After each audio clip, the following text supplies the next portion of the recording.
Hello. So glad that you made the choice to join us here at the Greenbrier Church Online.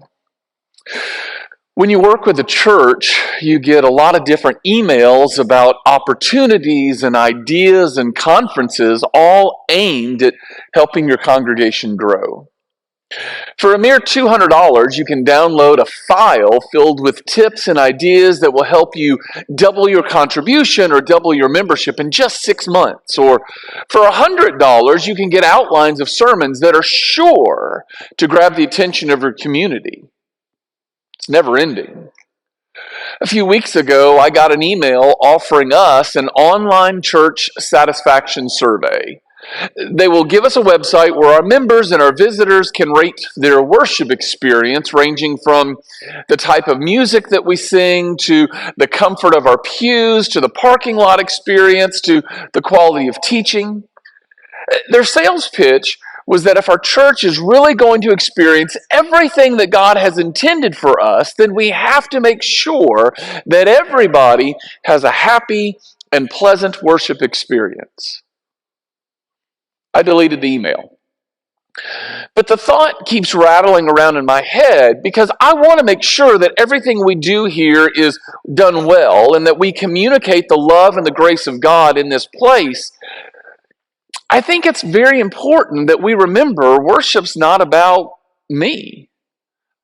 I understand why a store or a restaurant would want to check their customers' level of happiness and see if they enjoyed the service they received. Because if my steak's not cooked right, by all means, I'm going to send it back. If the dry cleaner's not putting enough starch in your shirts, then you just switch cleaners. But when we allow that consumer culture mentality to creep into the church, I'm afraid we lose our identity. You see, we're the ones that serve in the church. You know, when I used to serve tables at a restaurant, nobody ever asked me how I felt about the customers. But when we adopt this consumer culture in the church, we find ourselves asking questions like, are my opinions important? Are my preferences being catered to? Am I being noticed? Am I being made happy? Am I feeling fulfilled by what we did? Jesus never asked, am I being served? Instead, he lived a life of service. In Luke 22, we see once again the disciples are having this fight about who's the greatest in the kingdom. It's after sundown on a Thursday evening, and Jesus is really just down to his final few hours of life. He doesn't have a lot of time left, and this time, this precious time that he has left, he's listening to them argue about who's the greatest. You know, this is not the first time they've had this discussion. As a matter of fact, they've had it lots of times, and every time they have this argument, Jesus reminds them of the most important thing. He says, the Son of Man did not come to be served, but to serve and to give his life as a ransom for many. The disciples either refuse to learn this lesson or they just don't understand what Jesus is saying. It actually goes against every fiber of their being for them to humble themselves and want to serve someone else. Even though Jesus has already taught them the first will be last and the last will be first, and if you want to be great, then you need to become the servant, really that's not the way it works in our world. You know as well as I do that the world doesn't turn the other cheek, we even the score. We don't pray for our enemies, we defeat our enemies. We want to be first, so we elbow and cut our way to the front of the line because the truth is, the first are the first. If you want to be important, you have to make sure that you're noticed, that you step into the spotlight whenever possible because the exalted are exalted. But that's not what we see in Jesus. With less than 24 hours left, the clock is ticking. Jesus has time for one more lesson. John writes, Jesus got up from the meal, took off his outer clothing, and wrapped a towel around his waist. After that, he poured water into a basin and began to wash his disciples' feet, drying them with the towel that was wrapped around him. Jesus had sent Peter and John to get the Passover ready, and they're responsible for finding somebody to wash their feet. The 2-mile walk from Bethany to Jerusalem, it's not demanding, it's just dusty. You have road dirt combined with sweat, and that cakes the feet of Jesus and his disciples. So as they make their way into the room where they're going to eat together, there's some things that have to be taken care of. Now, when we sit down for a meal, we make sure that we wash our hands. Nobody really cares about clean feet because we tuck them under the table. But in Jesus' day, the tables are 6 inches off the floor. People don't sit down to dinner, they recline at the table. So in reality, the condition of your feet has a profound effect on your meal. Jewish tradition says that if there's not someone there to wash the feet, then the youngest person in the room would serve the others by performing this task. Tradition also tells us that the youngest person in the room is John. John not only didn't get anyone else to wash feet when he got the room ready, he was so invested in the argument of being the greatest, he forgot to serve the others. So Jesus performs this beautiful object lesson, and he simply says to his disciples, "You call me teacher and Lord, and you're right, because that's what I am. And since I, your Lord and teacher, have washed your feet, you ought to wash each other's feet. I've given you an example to follow. Do as I have done to you. I tell you the truth. Slaves are not greater than their master, nor is the messenger more important than the one that sends the message. Now that you know these things, God will bless you for doing them." If we're going to try to live like Jesus, we can't pick and choose who we think is worthy to serve and who's not worth our time. In that room, Jesus served everyone, everybody that had a need, regardless of their worthiness or what they could do for him in return. I mean, Jesus is willing to serve disciples that he knew were going to abandon him, betray him, deny him. Jesus washes the very feet of Judas, the man who's already betrayed him, because Jesus knew that if we're going to impact the world, we have to turn our thinking upside down. And honestly, I still struggle with it. It goes against my human nature to put the needs of others before mine. And you probably understand the struggle as well. I mean, how do you serve a husband who's never really been thoughtful of your needs? How do you serve a wife that you just can't please? How do you serve a child that never says thank you? How do you serve your parent who constantly belittles you? How do you serve a coworker who is looking for ways to get ahead by stabbing you in the back? How do you serve a friend that's always taking and never giving in return? I think we all have to battle the urge to fold up the towel and put it back in the drawer, because we all get weary and tired of not only serving, but not being appreciated. We want to put the towel away and let somebody else do it because I don't deserve to be treated this way, right? The fact that Jesus lived out this idea of service, not being served, but serving, and he calls us to live that same kind of life is world-changing. I mean, Jesus serves people like Peter, who's going to deny him, and James, who's going to desert him, and Judas, that's going to betray him. He came to serve people like you and me who receive his mercy and grace, and we still struggle with our brokenness. In the last moments of his life, Jesus calls us to pick up our towel because when we choose to serve, we receive the promise. Jesus tells his disciples, now that you know these things, God will bless you for doing them. Serving not only allows us to walk in the manner that our Messiah walked, it allows us to experience the blessing of God in our lives. As we've seen over and over again in our study of his story, God's blessing always brings happiness, fulfillment, purpose.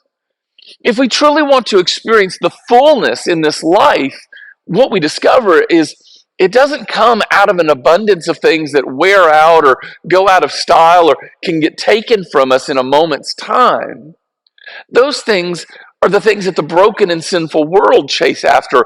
What we discover is that the true blessing of God comes at the end of a towel. That change in perspective can only happen when we allow God to truly be the Lord of our lives. I think we need to take this passage personally.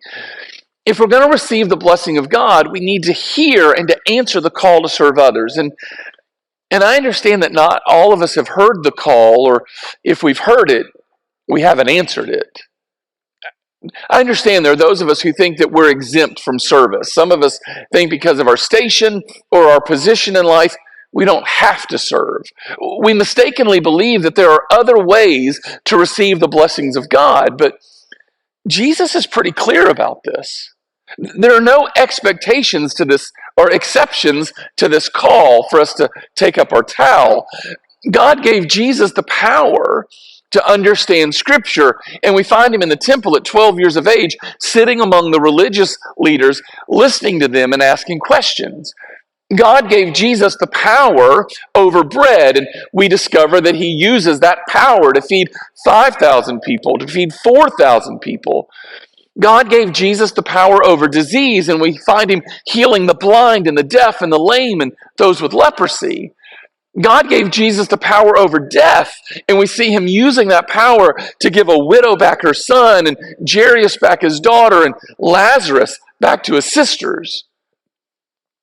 God gave Jesus the power over sin, and we experience the freedom that comes from forgiveness. In John 13:3, we read that God gives Jesus the power and authority over everything. Pilate was under his authority. Herod was under his authority. Even Caesar is under the authority of Jesus. No one anywhere had more authority than Jesus, and yet he uses that power and authority to humble himself and to wash the feet of his disciples. I think we need to admit that this idea of serving like Jesus makes us uncomfortable. When we think about God, when we talk about God, we talk about his power and his authority. This picture of serving doesn't really fit into our narrative. I mean, a servant is humiliating. Peter's not afraid to voice our concerns in the upper room. When Jesus knelt down and washed the feet of his disciples, Peter's watching. And I would imagine that he's dealing with his own anxiety over what he's witnessing. Peter's in charge of getting the room ready, and yet he's forgotten to find somebody to wash the feet. And actually, when he makes it into the room, he's more interested in getting a seat near the head of the table, that it never really even occurred to him that they had forgotten to wash their feet. So as Jesus is making his way around and he gets to Peter, Peter says, "Lord, you don't really think that I'm going to let you wash my feet? I mean, leaders, messiahs, they don't act this way. Lords don't lower themselves this way. Kings are supposed to have class and flair and style. Our Messiah is supposed to arouse feelings of power and pride and prestige. People have to be able to identify with you. Jesus, where's your dignity? Where's your pride?" Peter even doubles down and protested, "You will never, ever wash my feet." Peter's offended by what Jesus is doing. Peter's embarrassed by seeing our Messiah down on his knees. It's just too much for him. And whatever Peter did or did not know, he's sure that seeing his teacher and Lord humiliating himself by washing feet was, well, it's not something he's comfortable with. In Peter, and oftentimes in our understanding, serving and power, they're just not the same thing. But God's not interested in what offends Peter or our sensibilities. Serving is a part of God's character. The idea of serving doesn't start when Jesus is born in that manger in Bethlehem. Jesus is born in the manger only because God is interested in serving. The fact that our Creator came to save us, the creation, is based on his personality and his desire to serve. Jesus is greater than our understanding, and he's inviting us to live a life that's worth living, a life that involves power, authority, and a towel. Jesus understood that service keeps those in authority from becoming an authoritarian. If you can wield great power and influence, if you can hold titles and positions and still serve, you're immune to the corruption of authority. Service keeps the oppressed from being powerless. There's this great power in making the decision that you're going to use what little you have to bless those around you. It's the power of taking control of your situation, controlling the narrative by choosing to find the blessing in the middle of your distress.